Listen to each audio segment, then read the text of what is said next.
Pendant que tout le monde parle d'Annabelle qui a été retirée de sa boîte en verre, personne n'a remarqué qu'une autre poupée bien plus flippante qu'elle est aussi en liberté et son nom c'est Okiku. Si t'en as jamais entendu parler, Okiku est une poupée d'origine japonaise, elle mesure 40 cm, porte un kimono et a les yeux sombres. Selon la légende, cette poupée a été achetée en 1918 à Sapporo par un adolescent de 17 ans et à l'époque elle n'avait pas encore de nom. Il l'a achetée pour l'offrir à sa petite sœur de 2 ans qui s'appelait Okiku.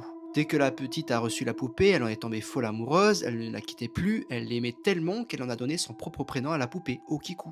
Mais un an plus tard, en 1919, la petite Okiku est malheureusement décédée d'une forte fièvre inexpliquée. Normalement, la poupée aurait dû être enterrée avec l'enfant, mais les parents ont décidé de la garder en souvenir. Comme c'était le jouet préféré de leur fille, ils l'ont placée sur un petit hôtel avec d'autres affaires de la fillette. Sauf que c'est à partir de ce moment que les choses étranges ont commencé.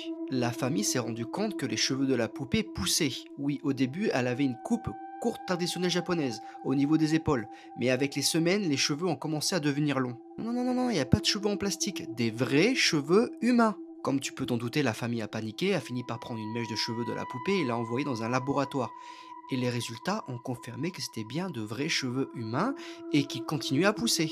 À ce moment-là, la famille s'est persuadée que l'esprit de leur fils était logé dans la poupée, d'où la pousse des cheveux. Il y a certaines théories qui disent aussi que les parents auraient coupé les cheveux de leur fille après sa mort et les auraient collés à la poupée.